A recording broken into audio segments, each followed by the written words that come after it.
TDS, NDA, AFCAT, UPSC CAPF and another state regional examinations.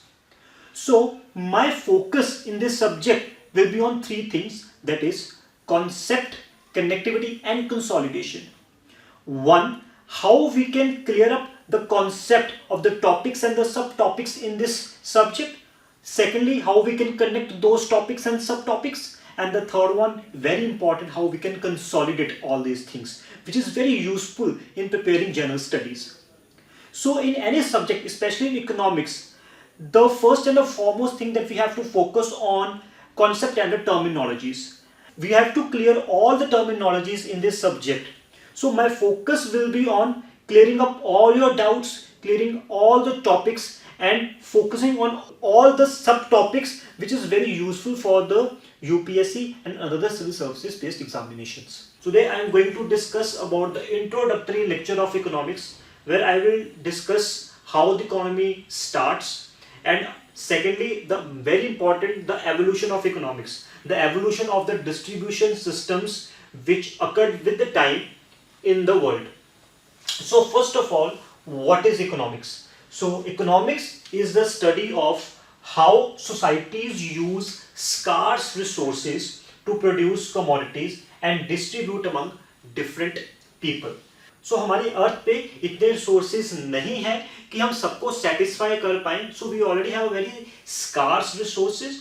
सो उसी resources में हमको production करनी है, उसी चीज़ों से हमको कमोडिटीज को प्रोड्यूस करना है और उसी रिसोर्सेज में हमको लोगों में इक्वली डिस्ट्रीब्यूट करना है, ताकि ये ना हो कि एक सेक्शन ऑफ सोसाइटी बहुत ज़्यादा उनको रिसोर्सेज मिल जाए और एक सेक्शन ऑफ सोसाइटी को रिसोर्सेज बिल्कुल ना मिले, रिसोर्सेज डिस्पैरिटी बिल्कुल ना हो. So this is called as the study of economics. So basically economics ये एक नया कॉन्सेप्ट नहीं है. इकोनॉमिक्स तब से है जब से हमारी सिविलाइजेशन शुरू हुई है, starting from Egyptian civilization, then Chinese civilization was there, and then the Indus valley civilization is there, Mesopotamian civilization is there. So जितनी भी सिविलाइजेशंस है उन सारी सिविलाइजेशन में इकोनॉमी का बहुत बड़ा रोल रहा है. कोई भी सिविलाइजेशन हो, से हमारे यहाँ पर एग्रीकल्चर रेवोल्यूशन आया है हमारे वर्ल्ड में, right, starting from 1000 BC to 600 BC के बीच में, तभी से एक इकोनॉमिक स्ट्रक्चर शुरू हुआ है.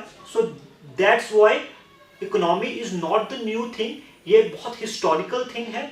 और हमारे यहाँ पर बहुत सा लिटरेचर भी पाया गया है जहाँ पे हिस्ट्री में इकोनॉमी के बारे में हमको पता लगा है कि हमारी सिविलाइजेशन में economy, how the economy works.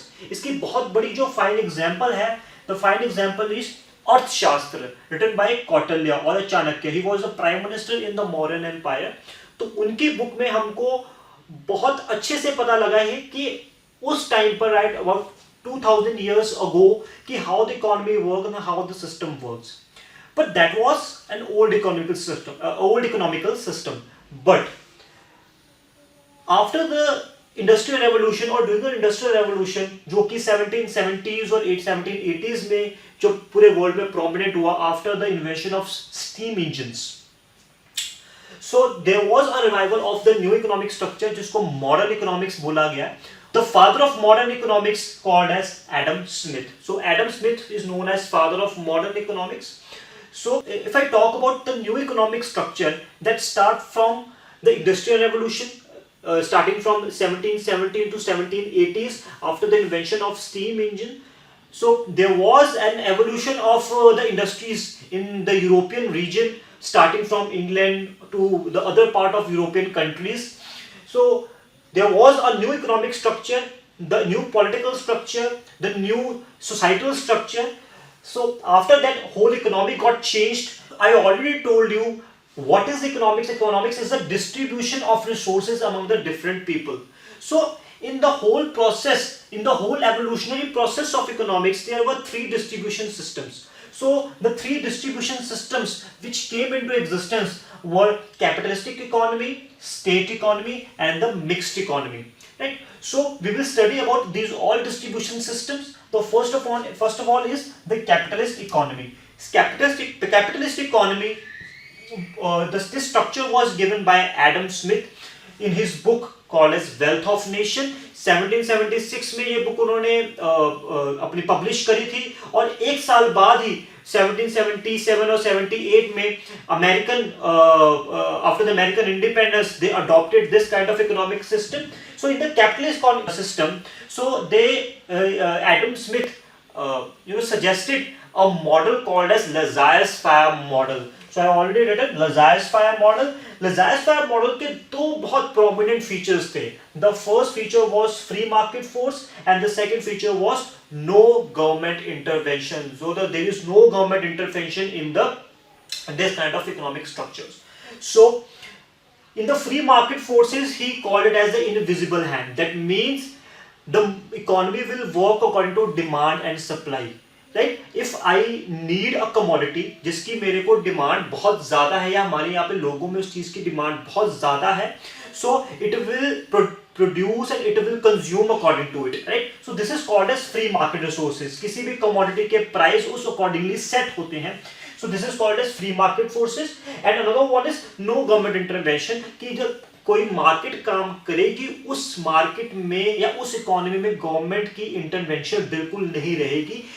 The very prominent example is US economy. तो US economy we know is a pure capitalist economy. तो वहाँ पे गवर्नमेंट की इंटरवेंशन इन इंडस्ट्रीज में बहुत कम रहती है.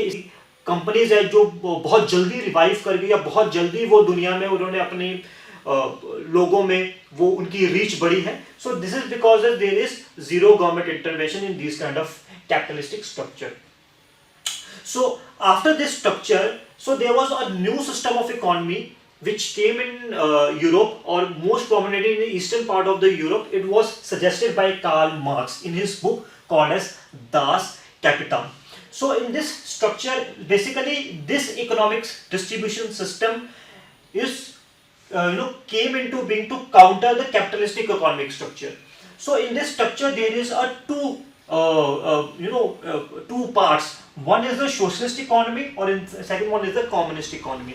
In the socialist economy, so there is a collective distribution of the resources, or the collective ownership of the resources, and in the communist economy there is a state ownership of the resources. That means कि socialist economic structure में, for example in Russia, ये बहुत ज़्यादा prominent होता है after the Russian Revolution 1917, after the Bolshevik Revolution.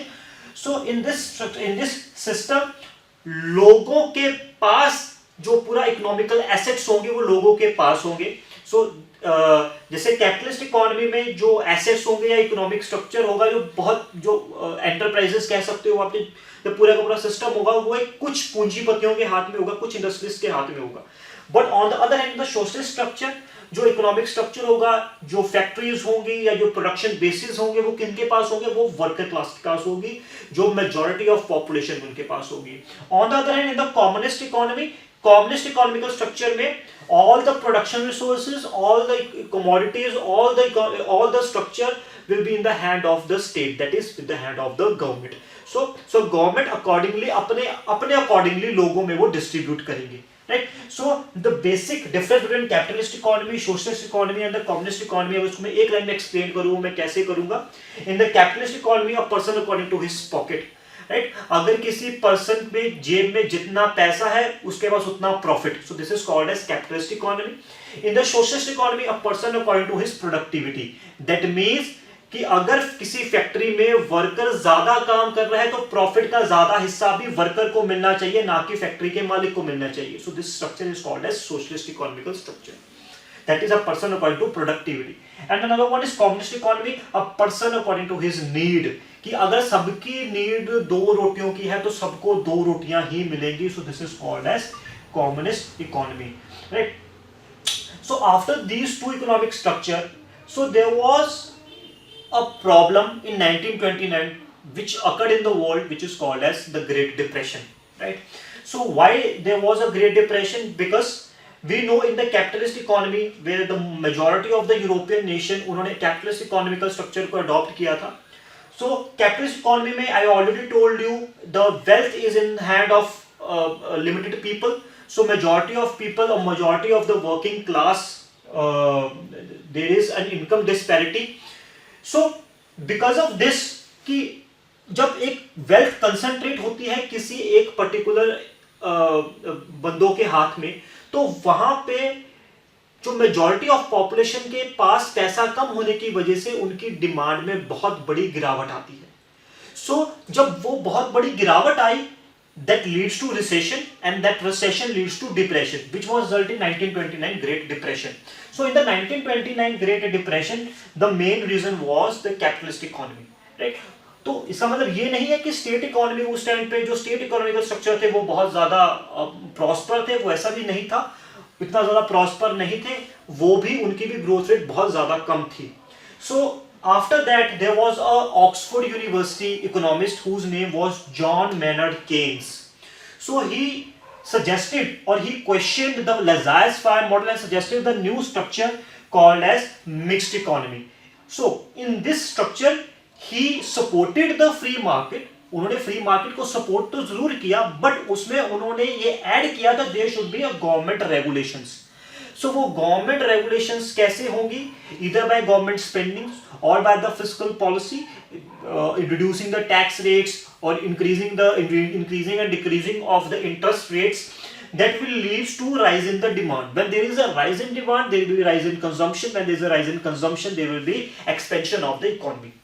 So he suggested the mixed economy. So ये mixed economy बहुत ज़्यादा countries ने adopt किया after the World War II, which includes India also, and majority of the Southeast Asian nations. So according to the mixed economy, mixed economy or the Keynesian economy, so there is a government regulation, there is a free market forces, but yes, within the hand of the government regulations. Let's say for example in India there is LIC, there is ONGC, there is IOCL, so there is HAL, Hindustan Aeronautics Limited. तो ये सारी ये एक public enterprises है, ये सरकारी bodies है, but it works as a market forces also. क्यों? क्योंकि ये शेयर मार्केट में भी एक्टिवली हिस्सा लेती हैं. LIC actively participate in the market, in the share market. So that means yes, they support the free market forces, but with the regulation with the government. So there should be a regulation with the hand of the government. Right? They will work under the government. Right? So this was basically the mixed economy. इसीलिए if you see in India, so there are a lot of public enterprises work within the government but act as independent organization in the market. So these are the three distribution systems, evolutionary